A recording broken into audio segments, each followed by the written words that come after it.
అంటే శివుడు అర్ధనారీశ్వరుడుగా అవ్వడానికి రీజన్ పార్వతీదేవి చేసిన పూజ వల్ల అంటారు. అంటే ఇప్పుడు మామూలుగా జనాలు అనుకునే మాట ఒకటుంది కదా సార్. ఏంటి అంటే ఆ గంగాదేవి వచ్చినప్పుడు శివునికి నెత్తిలోకి ఎక్కినప్పుడు మరి నాకెక్కడ ప్లేస్ ఇస్తావంటే నేను నీకు సగభాగాన్నే ఇస్తా అని అంటాడు కదా! ఇది కరెక్టా? అది కరెక్టా సార్ మీరు? అసలు తాత్వికంగా మనం చూస్తే పార్వతే గంగ, గంగే పార్వతి. అందుకే గంగా భవానీ అంటాం మనం. అంటే మామూలు భాషలో ఇద్దరు పెళ్ళాలుంటే మానవ భాషలో మనం ఊహించుకుంటాం అలా. ఇద్దరు భార్యలు, ఒకళ్ళకి తలపైన నీకు శరీరంలో ఇస్తాను అని. ఆ కథ అనేది ఎలా వచ్చింది? ఊరికనే ఇచ్చేయలేదు పరమేశ్వరుడు. ప్రతిదీ ఇప్పుడు మార్కులు ఎక్కువ వస్తాయి. స్టూడెంట్కి ఒక 90కి 100కి 90 మార్కులు వచ్చినాయి. ఎలా వచ్చింది? హార్డ్ వర్క్ చేస్తేనే కదా వచ్చింది. అక్కడ పార్వతి యొక్క కష్టము ఏమిటి అంటే పార్వతీదేవి తపస్సు చేసింది శివుడు తన భర్తగా కావాలని, శివుడు శరీరంలో సగం అవ్వాలని. అందుకోసం ఏం చేసింది? ఏ విధంగా తపస్సు చేసిందంటే హిమాలయ పర్వతం పైన అపర్ణ అని పేరు తెచ్చుకునేలాగా తపస్సు చేసింది. చిక్కి శల్యమైపోయింది. సంవత్సరాలు తపస్సు చేసింది. తిండి మానేసింది ఉపవాసాలతో. ఒక చెట్టు మీద పచ్చి ఆకు కోసుకొని తింటే పాపం వస్తుంది, దాంట్లో జీవం ఉంటుంది అని ఆకును కూడా కొయ్యకుండా ఎండిపోయిన ఆకు క్రింద రాలి పడితే ఆ రాయిని అది మాత్రమే తీసుకొని తింది, ప్రాణం నిలబెట్టుకుంది. అందుకే అపర్ణ అన్నారు.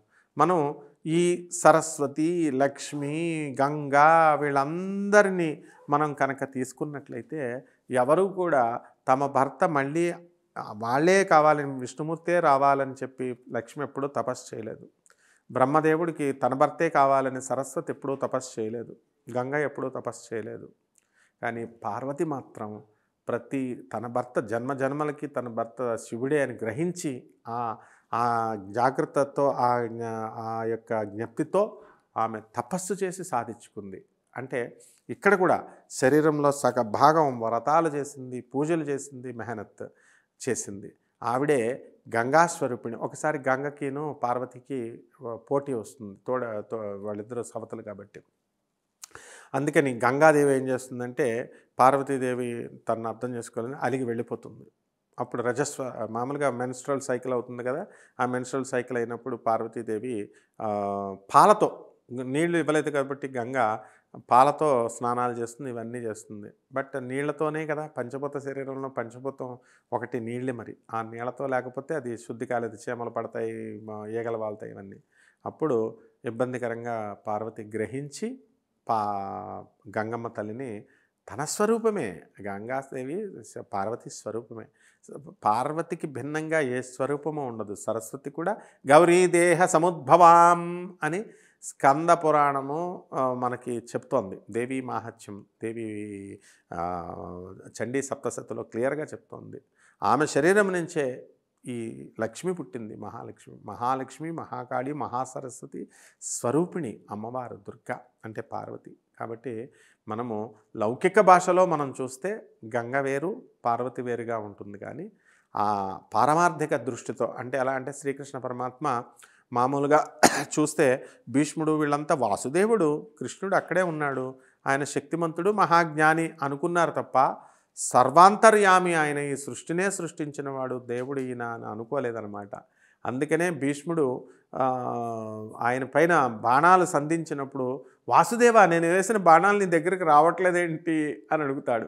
వాసుదేవా నువ్వు జ్ఞానివి అనుకున్నాను, మహాజ్ఞానివి అనుకున్నాను, కానీ నేను ఎందుకు రావట్లేదంటే ఈ దృష్టితో నువ్వు చూడలేవని యోగ దృష్టిని ఇస్తాడు. యోగ దృష్టితో మనం చూసినప్పుడు మాత్రమే పార్వతీ గంగా ఒకటి అనేది మనకు వస్తుంది అనమాట. ఆ కథ కూడా కరెక్టే. గంగాదేవి అంటే శివుని యొక్క కారుణ్యంతోనే కదా వచ్చింది. గంగమ్మని తల్లిని శిరస్సు పైన ఇస్తే అంటే ఈక్వల్ ఇంపార్టెన్స్ ఇచ్చాడు. ఒకళ్ళకి హృదయంలో ఇచ్చాడు స్థానము, ఒకళ్ళని తలపైన పెట్టుకున్నాడు, కానీ క్రింద పడేయలేదు కదా. ఇప్పుడు భర్తలందరూ మరి అలా చేయడం లేదు కదా. శివుడి నుంచి మనం అది నేర్చుకోవాలి. అంటే ఈక్వల్ ఇంపార్టెన్స్ ఇస్తాడు. మ్యూచువల్ కాన్ఫిడెన్స్, శివపార్వతుల మధ్య ఉన్నటువంటి అనుబంధం, లక్ష్మీనారాయణుల మధ్య, బ్రహ్మ సరస్వతుల మధ్య ఉన్నది ఏంటంటే మ్యూచువల్ కాన్ఫిడెన్స్. ఒకరినొకరు పరస్పర రెస్పెక్ట్ ఇచ్చుకుంటారు, నమ్మకం ఉంటుంది. Mutual confidence, mutual respect and mutual coordination అనేటటువంటిది వీళ్ళ మధ్య ఉంది కాబట్టే ఈ సృష్టిలో సంసారం అనేటటువంటిది నడుస్తుంది. ఇది మనం శివుడి నుంచి నేర్చుకోవాలి. అంటే ఒక భార్యని, గంగమ్మ తల్లిని శిరస్సు మీద పెట్టాడు, ఒకరికి హృదయాన్నే ఇచ్చేశాడు, శరీరాన్నే ఇచ్చాడు. ఆ విధంగా శివుడు అందుకే ద బెస్ట్ గృహస్థుడు, ఫస్ట్ గృహస్థుడు అనమాట. ఆయన ఆదర్శంగా మనం కూడా నడుచుకోవాలి.